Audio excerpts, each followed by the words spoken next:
नमस्कार दर्शकों, आपके साथ मैं हूं विवेक शर्मा और आप देख रहे हैं उत्तर बंगाल एवं सिक्किम का 24x7 television news channel SK live. पिछले 24 घंटे में देश में कोरोना वायरस के 64,000 से ज्यादा मामले सामने।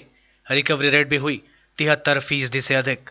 भारत में पिछले 24 घंटे के दौरान कोरोना वायरस के 74,000 से ज्यादा मामले सामने आए और 1,000 से ज्यादा लोगों की मौतें हुई है। पिछले 2 दिनों में देश में 60,000 से कम मामले सामने आए थे। स्वास्थ्य मंत्रालय द्वारा जारी ताजा आंकड़ों के अनुसार पिछले 24 घंटे में देश में कोरोना वायरस के 64,531 मामले सामने आए और 1,092 लोगों की मौतें हुई है। वहीं इस दौरान 8,01,518 सैंपल टेस्ट हुए। स्वास्थ्य मंत्रालय के अनुसार देश में अब तक कुल 27,67,274 मामले सामने आ चुके हैं। इनमें से 6,76,514 एक्टिव केसेस है। वहीं 20,37,871 मरीज ठीक हो चुके हैं और 52,879 लोगों की मौतें हो चुकी है। रिकवरी रेट 73.64% है और डेथ रेट 1.91% है। अब तक कुल 3,17,42,782 सैंपल टेस्ट किए जा चुके हैं। सुशांत सिंह राजपूत केस में सुप्रीम कोर्ट का फैसला, सीबीआई करेगी जांच। सुशांत सिंह राजपूत मामले में रिया चक्रवर्ती को बड़ा झटका लगा है। सुप्रीम कोर्ट मामले की जांच सीबीआई को सौंप दी गई है। कोर्ट ने कहा कि बिहार सरकार जांच की सिफारिश करने में सक्षम है। कोर्ट ने यह भी माना कि मुंबई पुलिस ने जांच नहीं की। महाराष्ट्र सरकार सुप्रीम कोर्ट के इस फैसले को चुनौती देना चाहती है। कोर्ट ने कहा कि मुंबई पुलिस ने जांच नहीं बल्कि सिर्फ इंक्वायरी की है। इसके अलावा सुप्रीम कोर्ट ने कहा कि महाराष्ट्र सरकार को इस आदेश का पालन करना होगा। सुप्रीम कोर्ट ने साफ कहा कि आगे कोई भी एफआईआर इस मामले में दर्ज हुई तो सीबीआई ही उसे भी देखेगी। सिलीगुड़ी निवासी एक युवती की रायगंज स्थित गैर सरकारी नर्सिंग होम में हुई मौत। अस्पताल प्रबंधन पर लगा पैसे के लिए शव को रखने का आरोप। रायगंज के वकील पाड़ा में मंगलवार शाम को काफी उत्तेजना का माहौल देखने को मिला, क्योंकि इस इलाके में स्थित एक नर्सिंग होम पर आरोप था कि पैसे के लिए शव को नहीं दे रहे हैं। बाद में इसकी रिपोर्ट रायगंज थाने में लिखित रूप से दे दी गई। पुलिस ने पहुंचकर मौके पर मामले को सुलझाया। पुलिस से मिली जानकारी के अनुसार सिलीगुड़ी के फुलवाड़ी 2 नंबर झाड़पुकुर ग्राम पंचायत के जोड़पुकुर इलाके के रहने वाली एक युवती अपने जीजा के यहाँ रायगंज में आई हुई थी, लेकिन अचानक वहां बीमार पड़ गई और उसको नर्सिंग होम में भर्ती करना पड़ा। उसका नाम सुमन खातून था। युवती के जीजा अजीज अंसारी ने बताया कि उनकी साली सुमन खातून सोमवार शाम बीमार पड़ गई थी। उसको बुखार था और सांस लेने में तकलीफ हो रही थी। इसके बाद हम लोगों ने उसे नर्सिंग होम में भर्ती कराया था। अस्पताल की तरफ से 15,000 मांगे गए थे, जिसको दे दिया गया था। हम लोगों ने सोमवार शाम को उसे भर्ती कराया था, लेकिन मंगलवार सुबह उसकी साली की मृत्यु हो चुकी थी। लेकिन शाम 7 बजे तक उसके शव को उसके परिवार वालों को नहीं सौंपा गया और नर्सिंग होम की तरफ से 42,000 रुपए की मांग की जा रही थी। इसके बाद उन लोगों ने इसकी सूचना पुलिस को दी। हालांकि नर्सिंग होम में डॉक्टर सुशांत दास ने पूरी तरीके से आरोपों से इनकार किया है। उन्होंने कहा कि शव को पैसे के लिए नहीं रोका गया था। युवती की मौत किडनी फेल होने से हुई है। घटना হয়েছিল কালকে সকালে 11টার সময় ভর্তি করছি পেশেন্ট। আমি আইসিতে আমি বললাম দাদা কত টাকা লাগবে, বললো 14 থেকে 15,000 টাকার মতন লাগবে। তার যদি খুব বেশি হয় 17,000 টাকা। আপনি কি পারবেন? তাহলে ভর্তি করুন। ভর্তি করার পরে আজ সকালে আসছি 9টার সময়, দেখছি পেশেন্টটা মারা গেছে। কি হয়েছিল পেশেন্টের? পেশেন্টটার দুর্বল ছিল, মানে ধরে নিয়ে আসছিলাম ওকে। হয় আপনার? আমার শালি হয়। বাড়ি কোথায়? আমার বাড়ি ভাটলে আর আমার শালির বাড়ি হলো শিলিগুড়ি। কি নাম পেশেন্টের? পেশেন্টের নাম হলো সুমন খাতুন। বয়স কত হবে? বয়স এমনিতে আধার কার্ডে আছে, এমনি 23 বছর বয়স। তারপরে কি হলো আজকে সকালে? আজকে সকালে আসলাম, বলছে ডাক্তারবাবু বসে, তারপর কোন কথা হবে। ডাক্তারবাবু আসলো, বললো, আমি বললাম স্যার বিলটা যাও দেখো। বিলের ওখানে গেলাম, আমাকে বলছে 41,000 টাকা দাও আর ডেড বডি নিয়ে যাবো। বলে 41,000 টাকা কেন দেবো? আপনার সঙ্গে কালকে কথা বলেছি। বলছে ওগুলো কথা হবে না, এটা কোনো আছে কি? বলে না হবে তো আপনি কেন করবেন? আমি আপনাকে বলবেন, না হলে বলবেন পেশেন্ট নিয়ে চলে যাও। আমি নিয়ে চলে যেতাম। কেন আপনি করলেন? আমি 1 টাকাও দিব না। বলছে না দিলে ডেড বডি এরকম পড়ে থাকবে, টাকা দিবা ডেড বডি নিয়ে যাবো, তার আগে কোনো কথা নেই। তারপরে কি হলো? তারপরে এখন অবধি আমি থানাতে গেলাম, পার্টি অফিসে গেলাম। পার্টি অফিসকে বললাম আমি টিএমসি পার্টি, ওখানে যাই বললাম যে দাদা এই ব্যাপার, হ্যাঁ আমি এই ডাক্তারের কাছে যাও, এই ডাক্তারের কাছে যাচ্ছি, কোনো ডাক্তার শুনছে না, যে যা আছে বিল সেই বিল দিয়ে তুমি যেতে পারো, না হলে হবে না। প্রথম হচ্ছে শিলিগুড়ির পেশেন্ট না তো, ভাটলের পেশেন্ট। ভাটলে একজন ওখানকার স্থানীয় একজন হাতুড়ে ডাক্তার চিকিৎসা করছিলেন। আমার কাছে গতকাল নিয়ে এসে আইসিইউতে ভর্তি করি। পেশেন্টের খুব বাজে অবস্থা ছিল। সেপ্টিসিমিয়া বলে একটা অসুখ আছে, যেই অসুখে মৃত্যুর হার খুব বেশি আমাদের দেশে, গোটা পৃথিবীতেই। আর সেপ্টিসিমিয়ার থেকে তার কিডনি একদম ফেল হয়ে গেছিলো। কালকেই বাড়ির লোককে বলেছিলাম যে কোনো সময় পেশেন্ট মারা যেতে পারে, আমরা শেষ চেষ্টা করছি। তারপরে আজকে সকালে ওদের কাছে বলা হয়েছিল ভেন্টিলেশনে লাগতে পারে, আপনারা মতামত যদি না দেন, অনুমতি, নাহলে আমরা ভেন্টিলেশন স্টার্ট করতে পারি না। ওরা অনেক টালবাহানা করে অনেক পরে অনুমতি দিয়েছিল। তারপর ভেন্টিলেশন যখন আমরা দিতে যাব সেই সময় পেশেন্ট মারা যায়, এক্সপায়ার হয়ে যায়। এইবার যখনই আমরা একজনকে ডেকে দেখালাম ডেড বডি, তখন আমি নিজে দাঁড়িয়েছিলাম যে পেশেন্ট মারা গেছে, দেখে যান। দেখে ওরা নিচে কোথা থেকে বিলটা শুনেছে, শুনে সঙ্গে সঙ্গে সব মোবাইল ওদের সুইচ অফ, যতগুলো মোবাইল আমাদের কাছে দেওয়া ছিল। আজকে আমার পেশেন্ট যদি মারা যায়, আমি যদি টাকা কমাতে চাই, আমি কি করব আপনি বলুন? আমি কি নার্সিংহোম কর্তৃপক্ষকে বলবো, ডাক্তারকে বলবো? আমি নিজে বসে আছি এখানে, সকাল থেকে রাত অবধি আমি আমার চেম্বারে বসে আছি, তারা কেউ আমার কাছে আসলো না যে ডাক্তার বিলটা কমিয়ে দেন। এটা বলাটা খুব খারাপ কথা। বিল কমাতে বলছে তো, মারা গেছে তো বিল কমানো কেন? সব পেশেন্টকে আমরা বিল কমাই, যারা ভালো হয়ে যায় তাদেরও বিল কমাই, আর সেখানে মারা গেছে বিল কমে যাবে। পেশেন্ট কী করেছে, সবগুলো মোবাইল সুইচ অফ করে রেখে দিয়েছে। আমাদের মোবাইলে রেকর্ড আছে, ওদেরকে মাল্টিপল টাইম 3-4 ঘন্টা শুধু ফোন করে যাচ্ছি। এটাকে আমাদের কাজ তার ডেড বডিটাকে নিয়ে যাওয়া? আপনারা বলুন। এখানে কোনো কিচ্ছু হয়নি, এখানে জল ঘোলা করছে এরা। এই টাইপের কিছু মানুষ হয়ে গেছে, গ্রামের লোক কিছু মানুষ। তার জন্য আজকে স্বাস্থ্য পরিষেবাতে আমরাও আজকাল মানুষের সাথে। विद्यार्थियों की विभिन्न मांगों को लेकर डीएसओ ने सौंपा ज्ञापन। ऑल इंडिया डीएसओ ने कोरोना काल में विद्यार्थियों की विभिन्न मांगों को लेकर मंगलवार को डुवर्स कन्या में विरोध प्रदर्शन करते हुए जिलाधिकारी को ज्ञापन सौंपा। ऑल इंडिया डीएसओ या अलीपुरद्वार जिला कमेटी की ओर से कोरोना परिस्थिति में कॉलेज में सभी तरह की भर्ती शुल्क माफ करने, विद्यार्थियों द्वारा फॉर्म फिलअप के समय लिए गए अतिरिक्त शुल्क तत्काल वापस करने, उच्च माध्यमिक पास सभी विद्यार्थियों का नामांकन सुनिश्चित करने, कॉलेज के सभी संकायों में सीटों की संख्या बढ़ाने समेत विभिन्न मांगे की गई है। कार्यक्रम में जिला कमेटी के अध्यक्ष व सचिव कॉमरेड लक्ष्मण मंडल समेत समिति के अन्य सदस्य उपस्थित थे। লকডাউন এর ফলে সাধারণ মানুষের যে রুটি অর্থনৈতিক সংকট কমে গেছে। তবে আমরা এমত অবস্থায় আমরা মনে করি যে এই লকডাউনের সময়ে যে অর্থনৈতিক সংকট দেখা দিয়েছে, এতে করে অসংখ্য পরিবার না খেয়ে না দিয়ে দিন গুজার করছে। এমত অবস্থায় কলেজের ভর্তি শুরু হয়েছে, ফর্ম ফিল আপ শুরু হয়েছে। আমরা মনে করি যে অর্থনৈতিক সংকটে কোনো ছাত্রছাত্রীর কাছ থেকে কলেজের ভর্তির ফি নেওয়া চলবে না। এবং আমরা দেখতে পাচ্ছি যে এই অতিমারির ফলে অসংখ্য ছাত্রছাত্রী বাইরে পড়তে যেতে যাচ্ছে না। তাই আমরা মনে করি যে আমাদের জেলার যে সমস্ত কলেজ রয়েছে, সমস্ত কলেজেই আসন সংখ্যা বৃদ্ধি করতে হবে। এবং যে আপনারা দেখেছেন যে 10 তারিখ থেকে ফর্ম ফিল আপ শুরু হয়েছে, সেই 10 তারিখ থেকে মাননীয় শিক্ষামন্ত্রী 13 তারিখে একটি ভিডিও বলেছেন যে ফর্ম ফিল আপের এবং প্রত্যেকটা যত ফি আছে তারা মুকুব করেছে। আমরা এটাকে স্বাগত জানিয়েই। पश्चिम बंगाल में हर दिन बन रहा है नया रिकॉर्ड। फिर से 3175 नए मामले सामने। अब तक 2528 लोगों की हो चुकी है मौतें। बंगाल में मंगलवार को लगातार 5वें दिन कोरोना वायरस के 3000 से ज्यादा नए मामले सामने आए। राज्य स्वास्थ्य विभाग द्वारा जारी मेडिकल बुलेटिन के अनुसार पिछले 24 घंटे के दौरान रिकॉर्ड 3175 नए मामले सामने आए एवं 55 लोगों की मौतें हुई है। एक दिन में अब तक यह सर्वाधिक नया मामला है। इसी के साथ राज्य में कुल संक्रमितों की संख्या बढ़कर 1,22,753 हो गई, जिनमें से 27,535 एक्टिव केसेज है। वहीं मरने वालों की संख्या बढ़कर 2,528 पहुंच चुकी है। पिछले 24 घंटे में 2,987 मरीजों को डिस्चार्ज किया गया। इसके बाद ठीक होने वाले रोगियों की संख्या बढ़कर 92,690 पहुंच चुकी है। रिकवरी रेट बढ़कर 75.51% हो गई है, जो एक दिन पहले 75.02% था। वहीं पिछले 24 घंटे में 55 लोगों की मौतें हुई है। दुर्घटना से बाल बाल बचे। जलपाईगुड़ी जिला तृणमूल युवा कांग्रेस के सभापति सैकत चैटर्जी को बंगला युवा शक्ति राज्य समन्वय कमेटी उत्तर बंगाल का प्रमुख बनाया गया है। पार्टी के काम से वे दक्षिण दिनाजपुर जिले से मालदा जा रहे थे, लेकिन रायगंज थाना अंतर्गत तालम ब्रिज पर अचानक से एक लॉरी ने एक एम्बुलेंस को टक्कर मार दी। टक्कर इतनी जोरदार थी कि एम्बुलेंस हवा में उड़ती हुई उनकी गाड़ी से टकरा गई, लेकिन चैटर्जी के ड्राइवर ने किसी तरह से अपनी गाड़ी को बचा लिया और उस दुर्घटना में वे बाल बाल बच गए। हालांकि एम्बुलेंस चालक दुर्घटना में गंभीर रूप से घायल हो गया। उसको चैटर्जी ने खुद अस्पताल में भर्ती कराया और उसके चिकित्सा की व्यवस्था की। बाद में पुलिस ने एम्बुलेंस को ब्रिज से हटाया।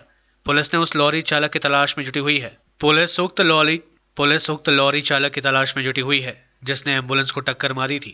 তালমা মোড়ে আমি দক্ষিণ দিনাজপুর যাচ্ছি যুবশক্তি মিটিং করতে, তো হঠাৎ তালমা মোড়ে দেখি একটা ট্রাক একটা অ্যাম্বুলেন্সকে চেপে দেয় এবং ওভারটেক করে দেয় এবং অ্যাম্বুলেন্সটার সাথে সাথে পাল্টি খেয়ে 3-4 পাল্টি খেয়ে এসে আমাদের গাড়ির সামনে পড়ে।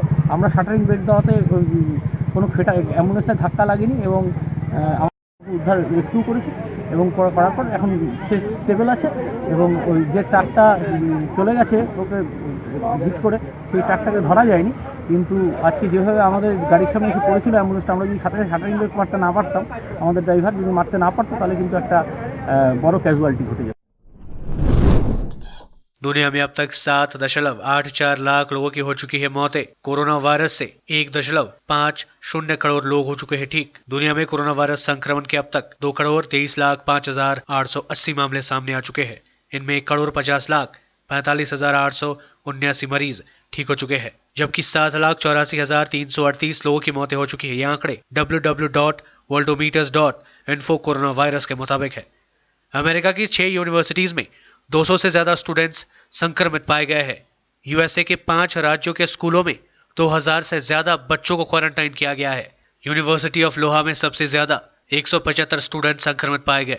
दूसरे नंबर पर यूनिवर्सिटी ऑफ नोट्रे डेम में, जिसके 80 से ज्यादा स्टूडेंट्स की रिपोर्ट पॉजिटिव आई है। जॉर्जिया की चेरोकी काउंटी स्कूल के सबसे ज्यादा 1100 बच्चों को क्वारंटाइन किया गया है। अमेरिका में 3 अगस्त को स्कूल और कॉलेजेस दोबारा खोलने की इजाजत दे दी गई थी। लेते छोड़ा सा ब्रेक, फिर मिलेंगे ब्रेक के बाद। आजादी से शुरू हुआ स्वदेशी अभियान, गांव-गांव में बिजली आई, रोशन हिंदुस्तान, मंगल तक भी जा पहुंचा स्वदेशी मंगलयान। तो फिर क्यों ना हो हिंदुस्तानी अपना सब सामान, हम बदलेंगे तभी तो बदलेगा ये हिंदुस्तान। सूर्या, आत्मनिर्भर भारत की पहचान। अपने सपनों को संजोने के लिए ओम डेवलपर्स लेके आए हैं Shri Shyam farm house villa, जिसकी पहले फेज के सभी प्लॉट्स बिक चुकी हैं और दूसरे फेज की बुकिंग और रजिस्ट्रेशन है चालू। प्लॉट की साइज है 3 से 6 कट्ठा तक, तो देर किस बात की, अभी फोन उठाइए और बुक कीजिए। Shri Shyam farm house villa, Phulbari. Contact number 9609784045 या 9733036000। बहुत जल्द इसके तीसरे फेज की प्लॉट भी लॉन्च होने जा रही है। Wonderful place of education. ICFI University, Sikkim. Committed and dedicated faculty, career-oriented programs, comprehensive mode of learning, vibrant campus life, extracurricular and co-curricular activities, cultural programs will give you wings to your creative thoughts. Enter with aspiration, get educated with inspiration, acquire a wonderful career with perfection. ICFI University, Sikkim. कक्षा 10वीं और 12वीं के बच्चों के लिए है सुनहरा मौका। 10वीं के बच्चों के लिए है पैरामेडिकल कोर्स और 12वीं के लिए है मेडिकल कोर्स। किफायती फीस व बैंक की सुविधा के साथ विभिन्न डिग्री डिप्लोमा है उपलब्ध। सभी स्ट्रीम के बच्चों के लिए खुली है state nursing council and Rajiv Gandhi university and health science and paramedical board, government of Karnataka से मान्यता प्राप्त Adan paramedical and nursing college. Contact number 8016235569, Champasari, Siliguri. आज जहाँ कोरोना से सभी है परेशान, हम लाए हैं कमाने का तरीका आसान। 21वीं सदी में महिलाएं आत्मनिर्भर होकर स्वाभिमान के साथ जीना चाहती है। अगर आप एक गृहिणी हैं और घर से ही मुनाफे वाला व्यवसाय करने का सोच रहे हैं, तो आपके लिए सुनहरा मौका लाए हैं टपरवेयर के सिलीगुड़ी स्थित पूरे नॉर्थ बंगाल के डिस्ट्रीब्यूटर नारायणी पार्टी सेल्स। तो सोचिए नहीं, स्क्रीन में दिए गए नंबर में संपर्क कीजिए और विस्तृत जानकारी लीजिए। घर बैठे पैसे कमाए, आज ही फ्री मेंबरशिप लीजिए, अपने सपनों को पूरा कीजिए। मुश्किल की इस घड़ी में आपका साथ ही सिर्फ टपरवेयर के लिए एसके लाइव ही बेस्ट ऑप्शन है। एसके लाइव का इस क्षेत्र में 24 घंटा टेलीविजन, एंड्रॉइड ऐप और वेबसाइट पर प्रसारण होता है। सोशल मीडिया पर भी हम उपलब्ध हैं। हमारी व्यूवरशिप 9 लाख से अधिक है। सिक्किम, हैथवे और NXT डिजिटल पर, दार्जिलिंग और कालिम्पोंग में दोनों हैथवे और CCN सेटअप बॉक्स पर, क्लामपुर से लेके मैनागुड़ी हैथवे पर, सिटी केबल पर सिलीगुड़ी और आसपास, नक्सलबाड़ी से पानी टंकी तक NXT डिजिटल में। तो सोचिए नहीं, कॉल करें 7908554308। ब्रेक के बाद आपका फिर से स्वागत है। बढ़ते हैं खबरों की तरफ। पश्चिम बंगाल के राज्यपाल ने मुख्यमंत्री को लिखा पत्र, कहा विश्व भारती में तोड़फोड़ की घटना से उनका सिर शर्म से झुका दिया। पश्चिम बंगाल के राज्यपाल जगदीप धनखड़ ने मंगलवार को मुख्यमंत्री ममता बनर्जी को पत्र लिखकर कहा कि विश्व भारती परिसर में तोड़फोड़ की घटना से उनका सिर शर्म से झुक गया है। उन्होंने मुख्यमंत्री ममता से अपराधियों के खिलाफ सख्त कार्रवाई सुनिश्चित करने का आग्रह किया। उन्होंने कहा कि शांति निकेतन में भय का माहौल है और केंद्रीय विश्वविद्यालय के अधिकारी असुरक्षित महसूस कर रहे हैं। पश्चिम बंगाल के राज्यपाल ने अपने पत्र में लिखा, शांति निकेतन स्थित विश्व भारती विश्वविद्यालय में 17 अगस्त 2020 की घटनाओं ने सभी को बेचैन कर दिया है, शर्म से सिर झुक गया है। शांति निकेतन में भय है और अधिकारी खुद को असुरक्षित महसूस कर रहे हैं। उन्होंने कहा कि शांति निकेतन बंगालियों का सार और गौरव तथा संतोष व प्रेरणा का स्रोत है। संयुक्त राष्ट्र विश्व शांति संगठन ने कोविड-19 से निपटने के प्रयासों के लिए पश्चिम बंगाल सरकार और ममता बनर्जी की सराहना की। जापान के गैर लाभकारी संगठन संयुक्त राष्ट्र विश्व शांति संगठन यानी UNPWA ने पश्चिम बंगाल में कोविड-19 महामारी से निपटने के प्रयासों के लिए मुख्यमंत्री ममता बनर्जी और उनकी सरकार की सराहना की है।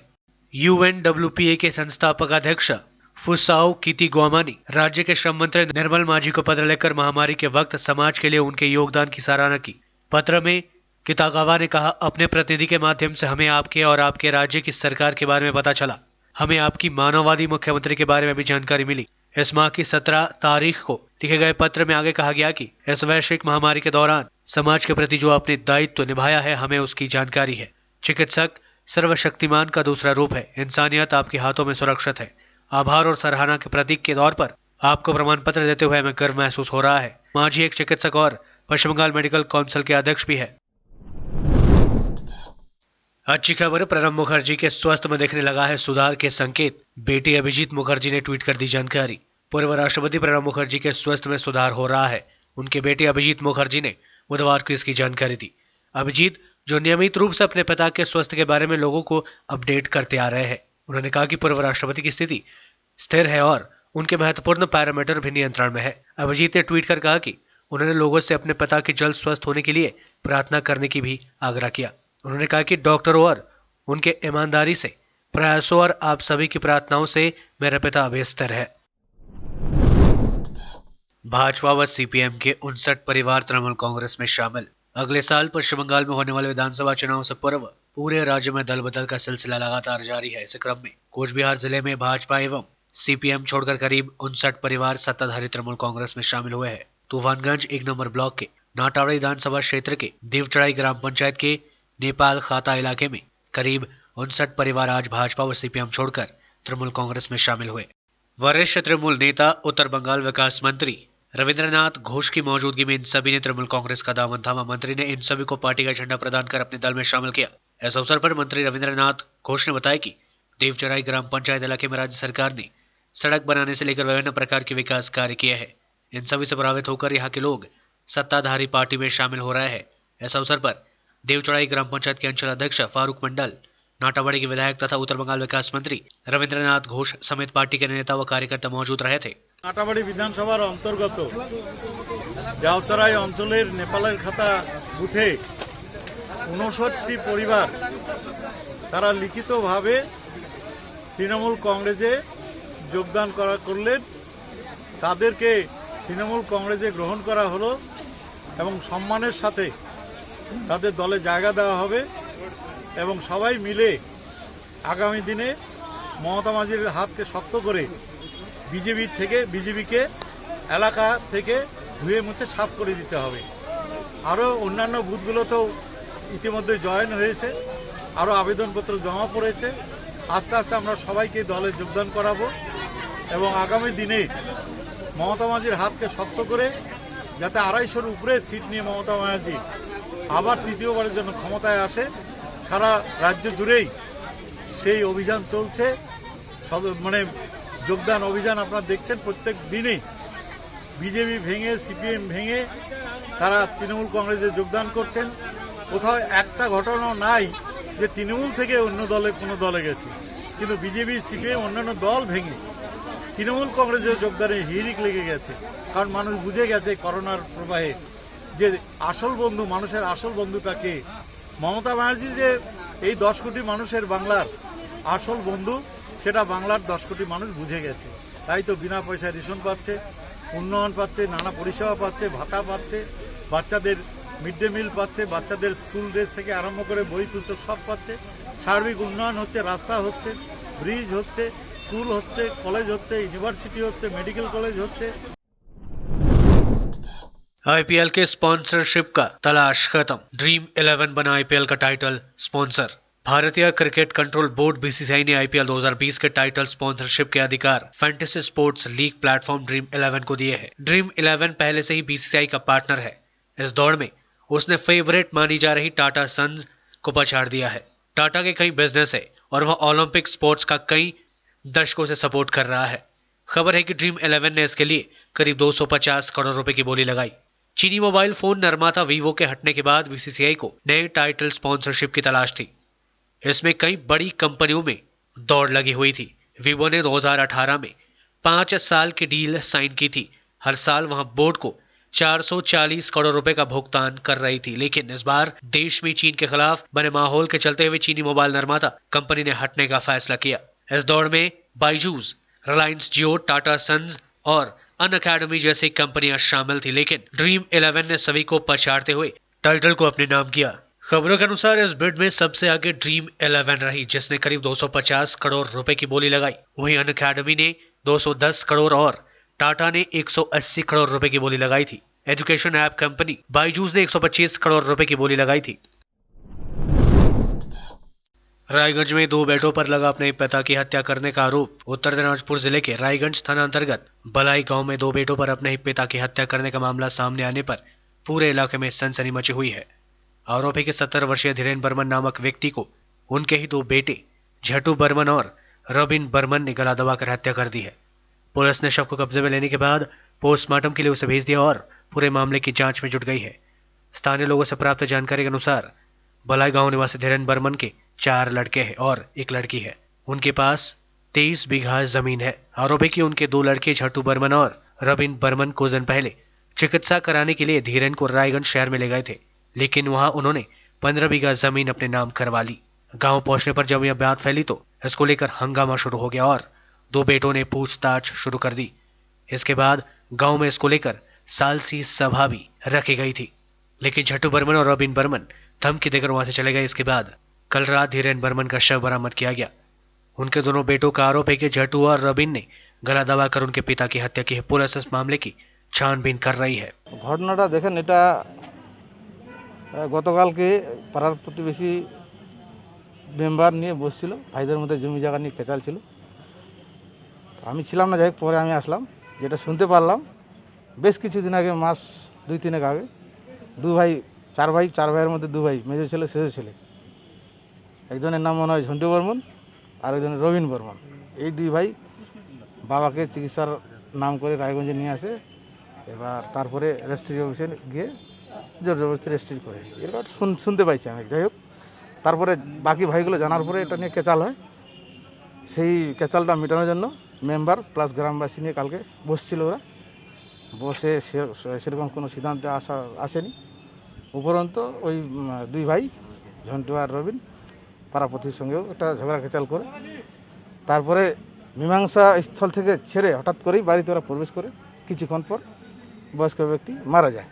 এখন ছোট ভাই প্লাস গ্রাম প্রতিবেশীর একটা হচ্ছে সন্দেহ যে হয়তো সেই তার বাবাকে শ্বাসরোধ করেও মারতে পারে। আমার বাবা বলতে কি, আমার তো উনি শ্বশুর মশাই হবেন, শ্বশুর বাবা। তো এরা 4 ভাই 1 বোন, তার মধ্যে আমি একটা জামাই। তো ওদের মানে ভাই বোনদের মধ্যে এমনি সবই কিছু ঠিক ছিল। বাবা অসুখ ছিল, মোটামুটি 6 মাস ধরে অসুখে ভুগছে। আগে ঠিক ছিল, এই কয়েকদিন ওরা একটু অসুখটা বেশি ছিল আর কি।